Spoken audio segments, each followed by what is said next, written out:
જય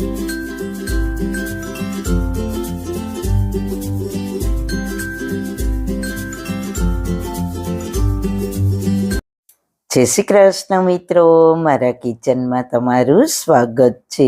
આજે આપણે બનાવીશું ઉનાળા માટે ખાસ મન મગજને ઠંડક આપે તેવું દૂધીનું તેલ।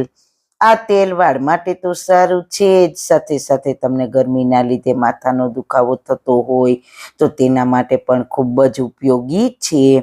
ખાસ તો એ છે કે ઘણાને ઉનાળામાં તેલ નાખવું નથી ગમતું, ચીપચીપું એટલે કે ચીકણું લાગે છે, પણ આ તેલ છે તે ઓછું સ્ટીકી બને છે, એટલે ઉનાળામાં ઠંડકની સાથે વાળ માટે ખૂબ જ ઉપયોગી છે અને માથાના દુખાવા માટે પણ ઉપયોગી છે। તો ચલો કઈ રીતના ઠંડુ ઠંડુ તેલ બનાવવું તે જોઈ લઈએ।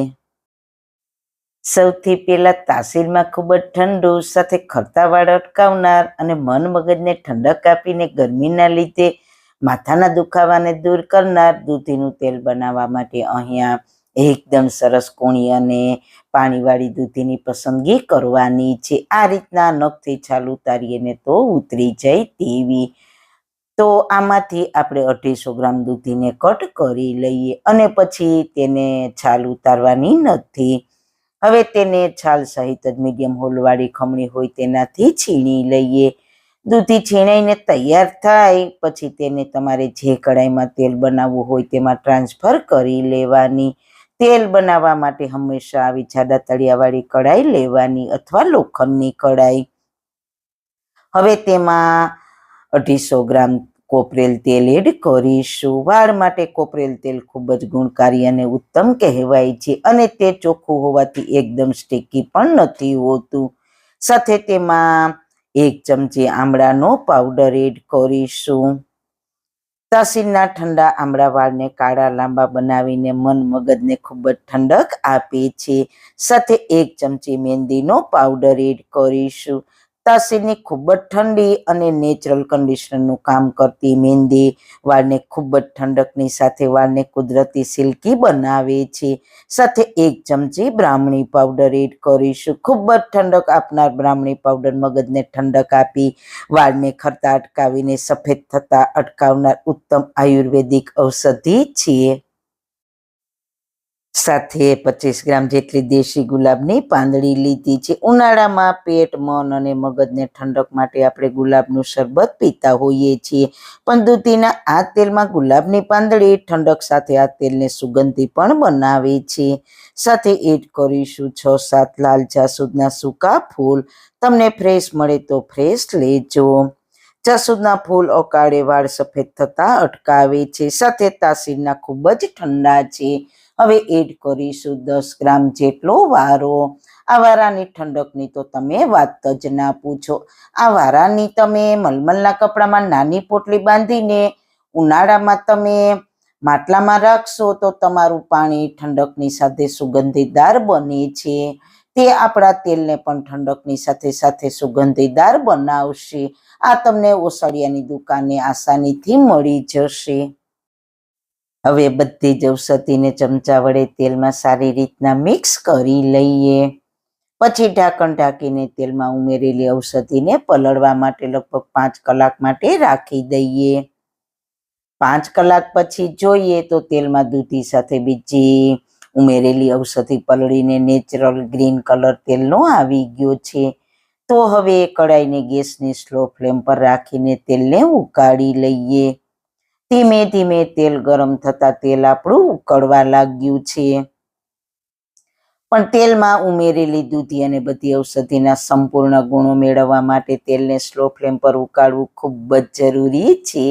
જો તમે હાઈ ફ્લેમ પર ઉકાળશો તો તેલમાં ઉમેરેલી બધી જ ઔષધિના પોષક તત્વો બળી જશે, એટલે થોડો સમય વધારે ભલે લાગે પણ સ્લો ફ્લેમ પર જ ઉકાળવાનું, એટલે આપણું તેલ પૂરી ઔષધિ ગુણોથી ભરપૂર તૈયાર થાય।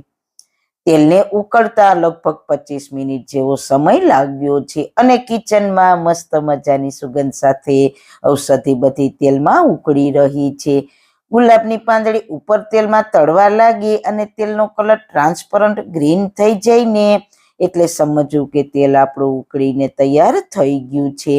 તો આ સમયે ગેસની ફ્લેમ બંધ કરીને તેલને બિલકુલ ઠંડુ થવા દેવાનું છે. 2 કલાક પછી જોઈએ તો તેલ સાવ ઠંડુ થઈ ગયું છે અને માત્ર કોપરેલ તેલ ઉમેર્યું છે ને એટલે એટલું સ્ટીકી પણ નથી. એટલે ઉનાળામાં પણ વાળમાં આ તેલથી મસાજ કરશો ને તો બહુ વધારે સ્ટીકીનેસ પણ નહીં લાગે તમને.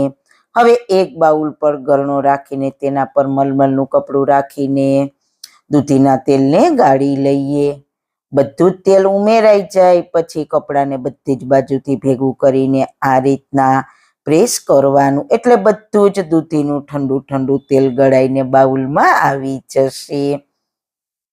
તમે જોઈ શકો છો કોઈ પણ આર્ટિફિશિયલ ફ્લેવર વગર કે કલર વગર એકદમ ઓરિજિનલ ગ્રીન કલર સાથે એકદમ ઠંડક આપનાર સુગંધીદાર અને ગરમીમાં વાળમાં નાખવું ગમે તેવું ઓછું સ્ટીકી દૂધીનું તેલ બનીને તૈયાર છે. આ તેલને તમે એકવાર બનાવીને એરટાઇટ કન્ટેનરમાં ભરીને રાખશો તો 1 વર્ષ સુધી કુદરતી ગ્રીન કલર સાથે આવું ને આવું જ રહેશે. સાથે ગરમીમાં વાળમાં નાખવાથી સ્ટીકીનેસ પણ નહીં લાગે અને એટલી બધી ઠંડક આપશે ને કે ઉનાળામાં થતા માથાના દુખાવાને દૂર રાખશે અને મન મગજને ઠંડક અને શાંતિ આપશે. તો મિત્રો, ઉનાળામાં ખૂબ જ ઉપયોગી દૂધીના તેલની રેસીપી તમને કેવી લાગી? સારી લાગી હોય તો જરૂર એકવાર ટ્રાય કરજો. તેલ બનાવવાની ખરેખર ખૂબ જ ઉપયોગી છે. તો મિત્રો, તમને મારી આજની રેસીપી કેવી લાગી? જો સારી લાગી હોય તો તમારા ફ્રેન્ડ્સ ફેમિલીમાં શેર કરજો ને ચેનલ પર નવા છો તો પ્લીઝ પ્લીઝ પ્લીઝ ચેનલને સબસ્ક્રાઈબ કરવાનું બિલકુલ ના ભૂલતા. ફરી મળીશું એક નવી જ રેસીપી સાથે, નવી વાતો સાથે. ત્યાં સુધી બધાને મારા જય શ્રી કૃષ્ણ. વાળના તમામ પ્રકારના પ્રશ્નો સોલ્વ કરતું 42 જડીબુટ્ટીઓથી બનાવેલું ઔષધિ તેલ જે અમે લોકો જાતે જ ઘરે તૈયાર કરીએ છીએ, કોઈ પણ કેમિકલ્સના ઉપયોગ વગર, બિલકુલ નેચરલ છે. 42 જડીબુટ્ટીઓ ભેગી કરીને લોખંડની કડાઈમાં ઔષધિ તેલ તૈયાર કરવામાં આવે છે. જો તમારે ખરીદવું હોય તો તેના ઓર્ડર અમે લઈએ છીએ. ઓર્ડર કન્ફર્મ કરવા માટે વોટ્સએપ નંબર સ્ક્રીન પર જોઈ શકો છો. જો તમારે આ તેલનો પૂરો વિડીયો જોવો હોય તો તમને આ ચેનલ પર મળી જશે અને ડિસ્ક્રિપ્શન બોક્સમાં લિંક પણ મૂકેલી છે.